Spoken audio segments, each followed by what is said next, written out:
लेकिन फिर हम कवि जी के नजर से लिखे पर कैसे मास्टर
अलीगढ़ के रहे वाली एक मोनिका नाम के लड़की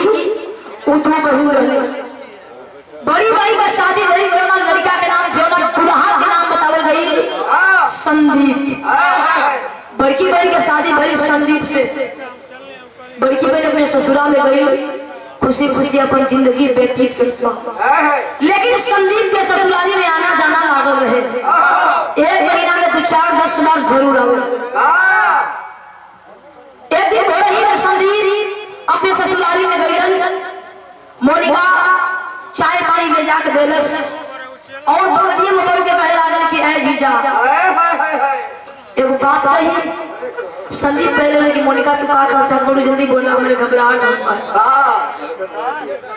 मोनिका कह रहा हमारी बात सुना, हम चाहत मानी हम जाने रात दिन का सपना देखिला का सजाइला,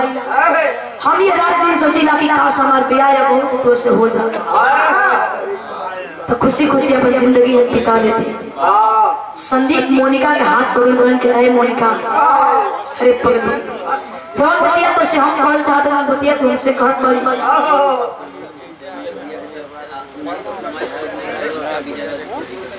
और ये देखें ये एक समय में देख रहे सम्मानित किया हमारे बड़े भैया देवेंद्र यादव जी। भैया के फरमाइश है गुरु जी कि आपका और हमारे विदा होने चाहिए। भैया के बहुत बहुत नमस्ते प्रणाम। आप हमारे के नमस्ते प्रणाम। संदीप पहले लगन के है मोनिका हम एक महीने में 2-4 बार काहे बदे आईला खाली तो के देखे आईला तो से मिले आईला तू कैसन बाड़ू कैसे बाड़ू। तब मोनिका कह लगा देरी मत कर चला हम सब बियाह करा। संदीप पर कितना जल्दी कोनो फैसला नहीं लिया गया। 2-4 दिन के अंदर मोनिका और संदीप फरार हो गए। गंजन कहा हरियाणा में पंचकुला में जाकर रहे लगे। समय बीतल संदीप पहले लागल के मोनिका कोनो बढ़िया के वकील मिल जाइए तोरे दीदिया के हम तलाक दे देबो करी बाद तो से बियाह करब। पता लगल वही पंचकुला में एक मनमोहन वकील साहब रहते। संदीप पे खबर मिलल। संदीप एकदम गंवार मोनिका पढ़ल लिखल रहे। संदीप मोनिका का हाथ पकड़ के ले गए। कहा वकील साहब के ऑफिस पर। अरे मां मोनिका से कहे लगल कि मोनिका जाके तू ही बतियाला तू पढ़ल लिखल बारू। मोनिका वकील साहब के ऑफिस में गई। वकील साहब को जाके प्रणाम कइलस। वकील साहब से अपन परिचय देते वाले लेकिन गीत का मास्टर गीत कौन बा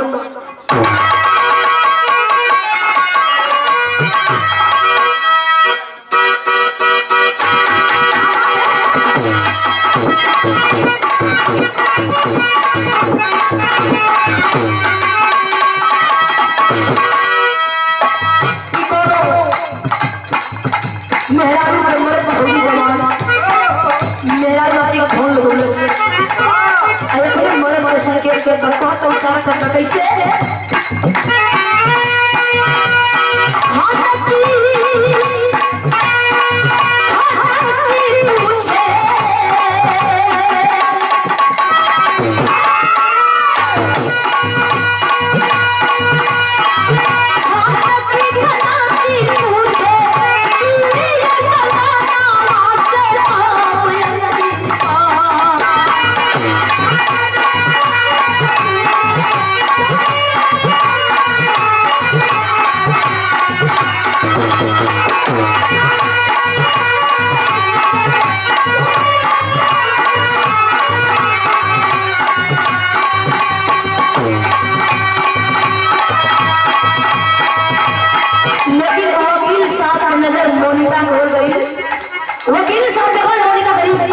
जनाई की साथ मार दे वकील साहब जब तक मोनिका के देख ले लड़की बार मालिक को तू गजब के बनावे वकील साहब पर नजर मोनिका को ना कैसे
वकील साहब छोट मोनिका के पकड़ के लड़की है लड़की क्या नाम है कलश हमार नाम साहब मोनिका बा वो जो जहाँ खड़ा है उनका नाम संदीप बा हमन दोनों जाना जीजा साली है जा हम दोनों जाना एक दूसरे से बहुत प्यार करेला जा वो अपने मेहरारू के लिए मेरे दीदिया की तलाक ना दे तब तक उनसे ब्याह ना कर वकील साहब कहने लगे कि हे मोनिका वो संजीव क्या करता है कहाँ पे रहता है मोनिका कहने लगे साहब एक छोट मोटी ब्यूटी पार्लर चलाई ना अब सीधा साधा ड्राइवर हो गई ट्रक के वकील साहब कहने लड़की ए मोनिका तू पागल हो गई है तू ड्राइवर से शादी करेगी अरे पगली आज के जमाने में लोग जानते ही कहा कहीं इतना खूबसूरत बड़ू अगर वो ड्राइवर से ब्याह हो जाए तो कहीं ड्राइवर को कहने कहाँ भाई कोई इज्जत ना करी कोई कदर खरबे ना करी अगर तो ब्याह एक वकील से हो जाएगी ये जमाने के लोग कहीं वकील साहब का मेहरारू है कितना खूबसूरत बारी मोनिका कलश के साहब आपके बात हमें निक नहीं लगा आप पैसे कैसे बात करने में कुछ समझ नहीं थे अब मोनिका के साहब काट देलन की मोनिका ले जा जब समझ में आ जाई तब तो मेरे लगे फोन करिया मोनिका बरबरात के निकल बाहर निकल कर से कहां निकल गई कुछ समझ में आवे कि ना आवे वकील साहब कैसे होती आवत हो संदीप करण के मोनिका काहे हो जाबी अपने रूम में ले गए संदीप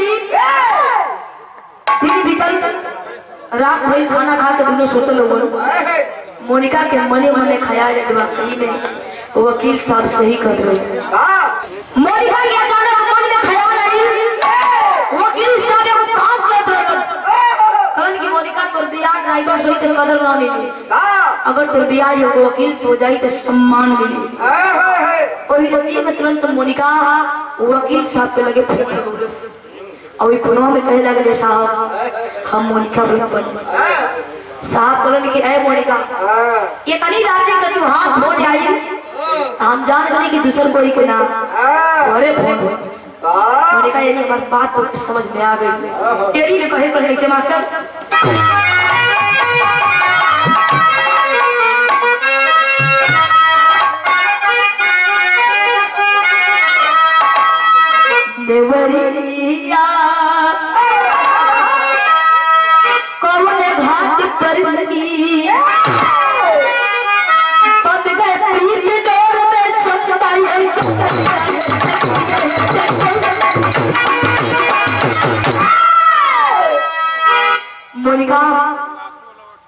साहब के लगे फोन लगौले,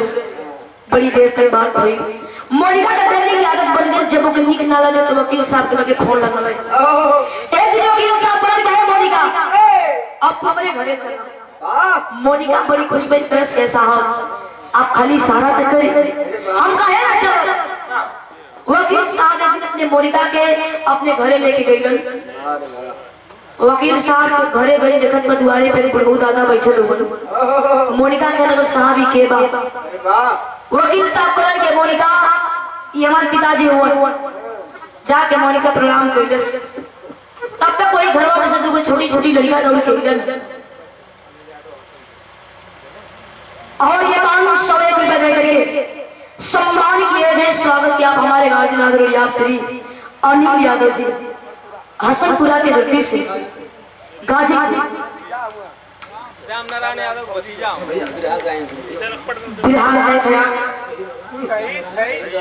जो सही बीरस बिरहा जो श्याम नारायण यादव जी का बिरहा गाया गुरु जी, आप उनके भतीजे हैं। सलाम है आपके अनिल यादव मास्टर साहब, हसनपुरा गाजीपुर की धरती से ये आपको सम्मान आया है। चरणों में कोटि कोटि नमन। आप भगवान के नमस्ते प्रणाम। तब तक वकील साहब घर में से छोटी छोटी लड़कियां दौड़ के आइलन। मोनिका इशारा कर साहब ई लोग के बाद साहब कहे कि मोनिका हम ना बता बोली ना, ये हमारे दोनों बचवा निखिल और तन्मय है। बारे मोनिका दोनों बच्चों की गोदी उठा के घर के अंदर लेके गई। जब घर के अंदर गई देखत में घर में बहुत सुंदर दुल्हन। उस समय तो कुछ ना जल्दी आई। आप हमसे कुछ बताओ थे कि घरे इला के बाद बताओ थे ई बनाई लोग ई के बाद साहब कह कि मोनिका ना बताओ ना, ये हमारे मेहरारू रजनी। मोनिका उस समय कुछ बोलल ना, लेकिन वकील साहब के मेहरारू के पास गए, अपने परिचय देलस। वकील साहब के मेहरारू रजनी मोनिका का बड़ी स्वागत सम्मान कैली हो। समय बीतल, दोनों सहेली बन गई। एक दिन वकील साहब के मेहरारू रजनी मोनिका से कहत गीत लगा गीत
देखो तू ब्यूटी पार्लर की दुकान पर खेले बारू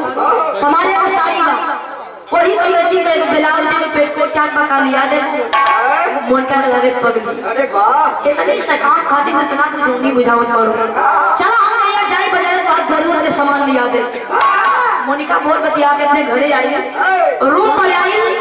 रात भर मने मने सोचे लागल। मोनिका के मन में अचानक ख्याल आई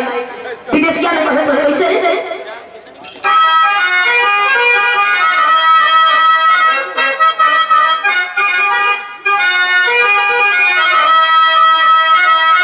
मछली के बाती तूने मोनिका मोहनिया हो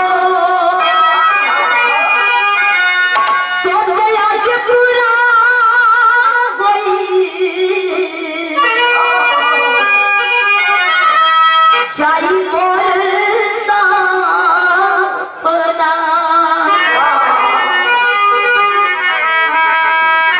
मन में ख्याल आई कि रजनी हमसे वो बात कर रसिया रतिया में अपने जीजा संजीव को जब कलश की जल्दी उठा ये बतावा तुमसे बियाह करबा कि ना करबा। संजीव बेचारा थकल रहबे कर दिन भर गाड़ी चलावे उठ के कलश करे तो के बियाह करी के लिए नशा धरेलस बियाह कर खातिर तो के हम यहां आई गई तब बात कैसे संदीप से मिल फिरे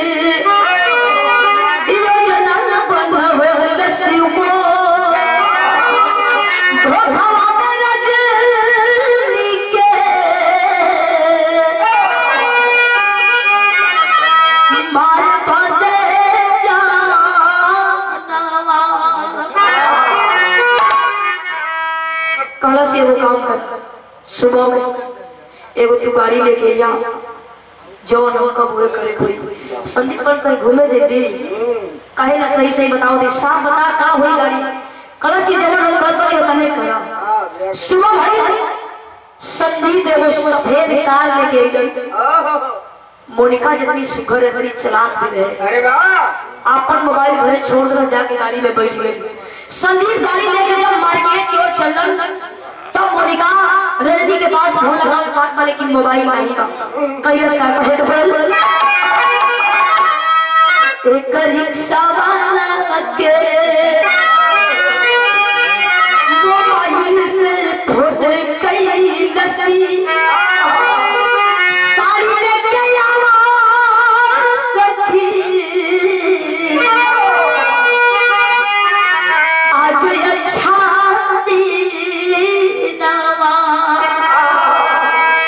एक रिक्शा वाले को बोलो सूरज की चाचा तन अपन मोबाइल देना हमें जरूरी फोन करेगा वो बेचारे रिक्शा वाले अपन मोबाइल दे देलन तुरंत मोनिका रजनी के पास फोन करस के आए रजनी हम मोनिका बोलत बन रजनी करस का मोनिका बोला करस की बताओ तुम्हें ब्लाउज पेटकोट ले आई कि ना ले आई अरे वाह करस काहे ना ले आई करस के जल्दी आवा पता बताओ उस समय रजनी अपने दोनों बचवन के निखिल और तन्मय की स्कूल जाए खातिर तैयार कर जल्दी जल्दी में रजनी भी अपना मोबाइल घर छोड़ देलस और जहां मोनिका बोलौलस रजनी हो जा गई मोनिका गाड़ी में बैठौलस संदीप गाड़ी लेके जब बाजार से दूर जाए लगल कुछ दूर गइलन तब रजनी सारा करत बाकी नहीं मोनिका हमन कहां जात बानी जा बाजार पीछे गई कहां जात पानी जा मोनिका कहे लगल कि ए रजनी वैसे वकील साहब तो के कहीं घूमे देव नहीं लिया के ना जा तो हम सोचलिए कि तो के ही बाने घुमा दे रजनी कलश के बाद मोनिका तुम्हारे को छोट बहन बड़ी और सोच कितना अच्छा बा। संदीप जब गाड़ी लेके तक सुनसान जगह पर गई गाड़ी लेके सुनसान जगह पर गई आखिर रजनी के घर में रसरी फंसा के एक तरफ से मोनिका और एक तरफ से संदीप खींचे लगल आखिर करत का कहे के पड़ल गाड़ी में बिठाया रसरी घर में फंसाए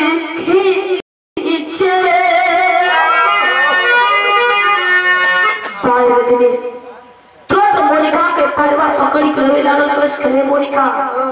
तुम्हार छोट बहन बड़ी कौन भी गलती सजा हमके मिलत भाई हो तो बता दे तो फिर रुपया चाहिए आखिर काहे बदे मर जान मर बड़ी मोनिका काम से गलती हो गई तो के वही जिससे प्यार ना देनी है संजीव को मोनिका के दिल में दया नाम की कोई चीज नहीं बा बार बार पैर पकड़ के गई कमर तो छोट बचवा बड़न हमरे बिना तड़प तड़प के मर जाई है लेकिन मोनिका काहे के माने कहे पड़ल गाड़ी में बिठायर सरी गला में फंसाए खींचे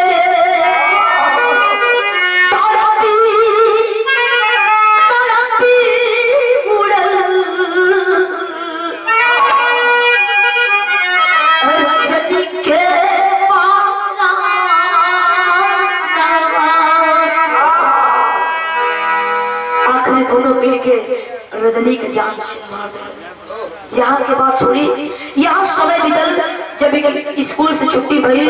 दोनों बचवा स्कूल से घरे आइलन तो माई के ना देखलन उनके डेली की आदत रहे मम्मी के हाथ से खाना खिला के हमार मम्मी आई हमन के कपड़ा चेंज करी खाना खिलाई दोनों बचवा बोल के जो मम्मी कहाँ गई जब 4 बजे 5 बजे दौड़ के अपने दादा के लगे बहू दादा के लगे दादा मम्मी कहाँ गई खेले गए पीले ना आई बता दा हमन की खाना आ जाना कि यही का दोनों बचवा कराना कैसे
मम्मी बाजार में गई बा दोनों बचवा के विश्वास नहीं होता मम्मी हमर भी खेल भी न माने लगा लेकिन हमन बिना खाना के बच गई कारण कैसे कहने चाची गई आली बाजार हाथ में भोली खाना आई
रे रात होए लागल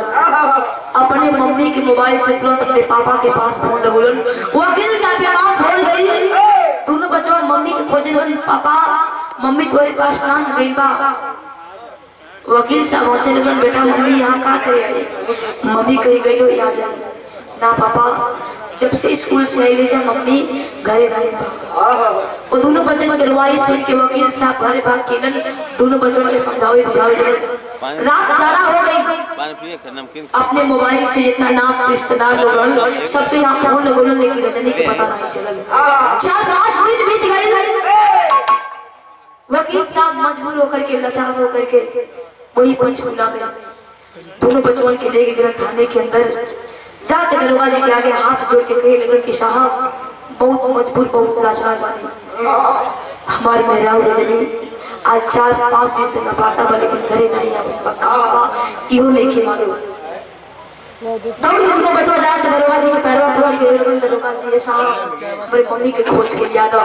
कभी दरोगा साहब के पैर पकड़ के रोए कभी अपने पापा के पैर पकड़ के रोए करो ना कैसे दोनों बचवा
दरोगा जी ने सिपाहियों से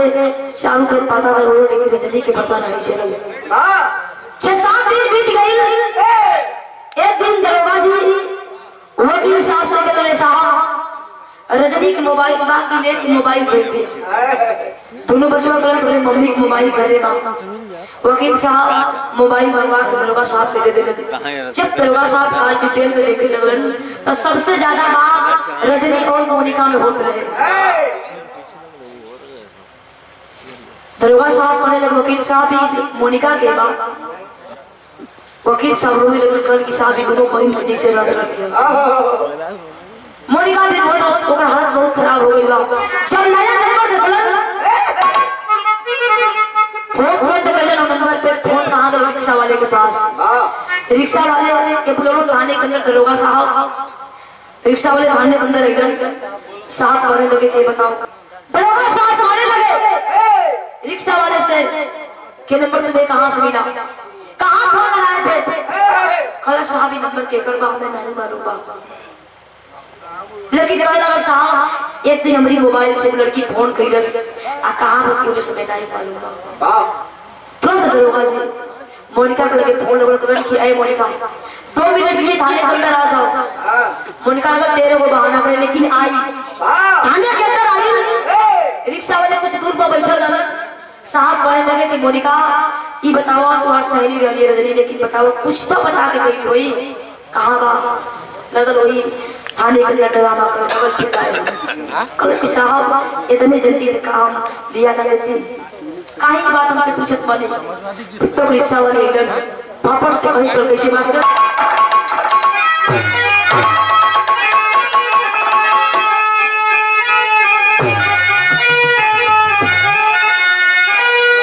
मोनिका कब पकड़ाई गई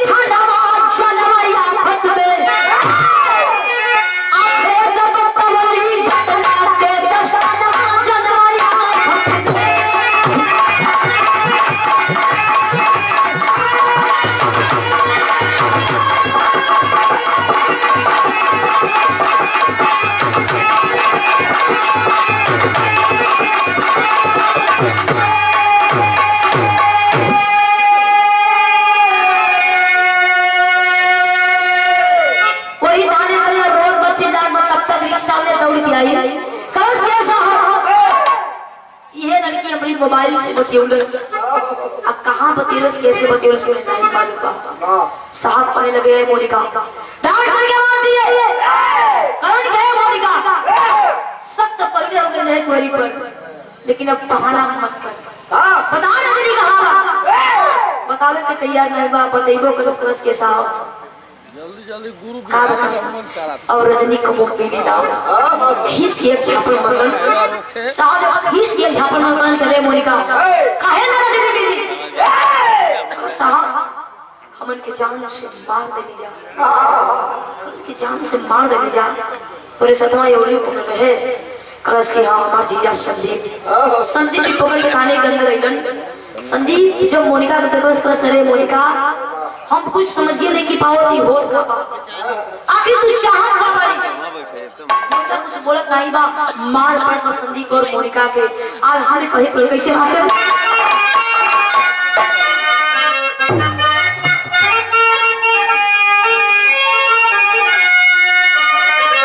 आदमी के सोचल नागी पूरा होना जग में भैया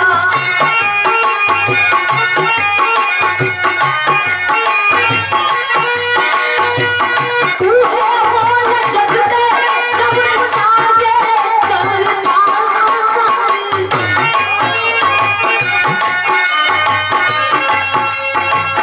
मोनिका कोई चाहत रहे वो दिल सदिया भैया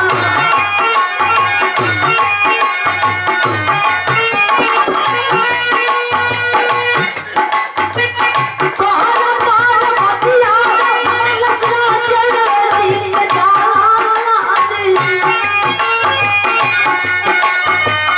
जब संदीप सुनलस की मोनिका कई चाहत रहे वकील से सदिया संदीप बोल रहे मोनिका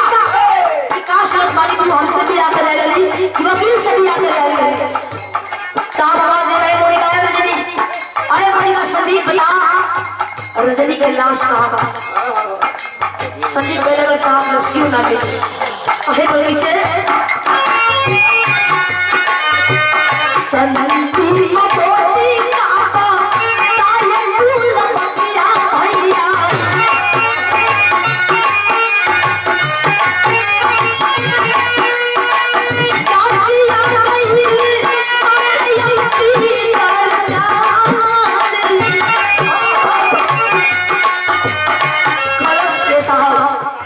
हमन के रसिया के तरफ भेजवा दे जा ओहू के तू लाख में ठेका रहे रसिया को मध्य प्रदेश भेजवा दे जा सब कोई याद भूला हो गई वकील साहब सुनन कि मोनिका हमारे रजनी के जान से मरवा देलस वकील साहब छोटा पकड़न मोनिका के और खींच के बाहर कर दिए इतना मार मरलन कई बार मोनिका तो बेहोश हो जाए जब होश जावे कहे साहब मर्दों में खरी बतिया तो सुन नहीं ओकरी बात वो जान से मार दे हमें मंजूर बा खाली 2 मिनट सोच से नहीं लोग खाली हमारा मोनिका छिना कई बार बेहोश हो गई संदीप मोनिका बात हाथ पड़न साहब दरोगा जी वकील साहब का हाथ निकल की साहब ये मोनिका कुछ कहल चाहत बा एक पहले 5 मिनट भी कहल का चाहत बा मुर्दा करे लगले साहब दरोगा जी से लगले आप बोली हम बर्दाश्त करेंगे हम कुछ ना बोली साहब लेकिन वकील साहब का मार मरलन हम बर्दाश्त कर साहब अब बर्दाश्त नहीं होता पूरा बिहार के निचोड़ ए लाइन तक कभी निकलन हो मोनिका कहत कैसे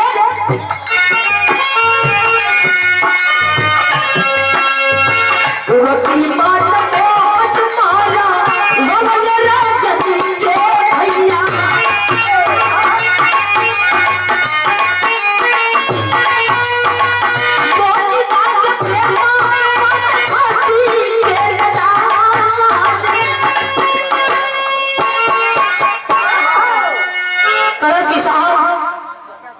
अब हमें जान से मार मंजूर बा लेकिन वकील साहब हमें इतना मार मरम बर्दाश्त नहीं कर पा साहब हम उड़े गई साहब जोड़ी मन बहुत वकील हमसे कहलन ये लड़ गए हम तो कहते हैं हमारे मेहरा रजनी के तू जान से मार दे बाद तो से बियाह कर साहब हमार कोनो गति नहीं बाबू कहली जोन वकील कर हां ओका दिए सुनन सबको यहाँ को बुला थाने के अंदर सबको जवाब हो गई बड़े बड़े बात है गुस्सा में लाल लाल हो गई पकड़न वकीलवा के खालन पकड़ के नाम मार बरलन कितना मार बरलन के साला के देखा आज 8-9 दिन हो गए हमन के चैन से खाए पिए ना दिवस ये दोनों बच्चों के लेके आके थाने के अंदर ड्रामा कर दोनों बच्चों की जान की सच्चाई कि हमारे पापा हमारे मम्मी के जान से मरवा दे वही थाने के अंदर दोनों बच्चों जी खिले और तन में एक बात करन खड़ी के लाइन में कैसे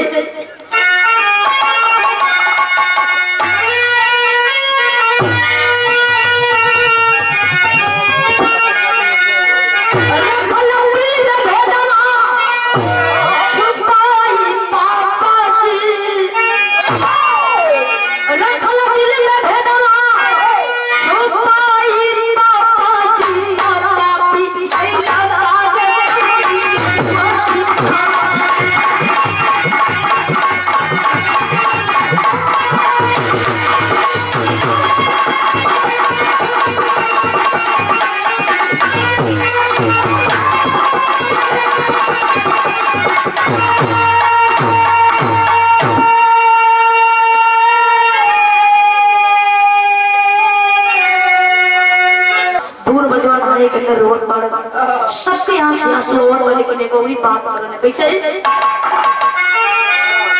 तो आपके पापा कहे दे अनागत बाटे लाज हो ऐसा होई है पाप कैसे सुधरी समाज हो अलंकार भूलवा में चुबाई पापा जी पापी भाई लंका के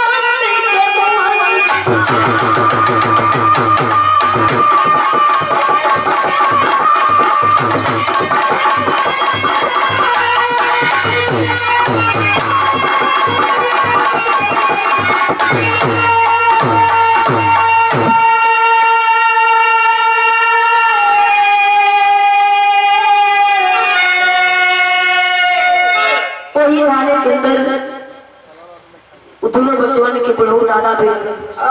दोनों बच्चों के कितने गोदी में ढोलन करने की बेटा ऐसा बाप के बुला जा ना जाए थे लोग ऐसा बाप परवरिश कर दरोगा जी वो मोनिका के वो गिरवा के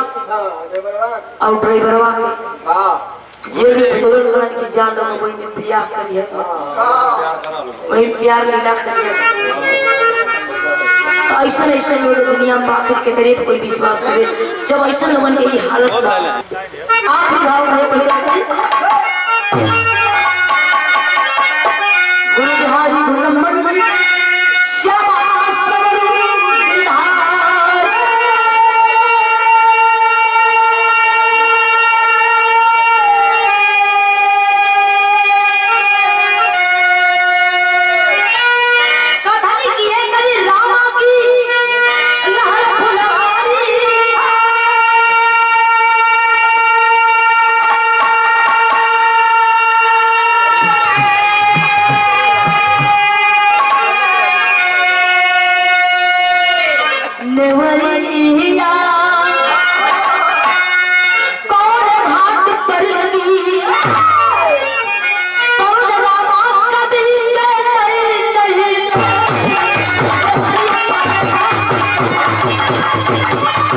Thank you.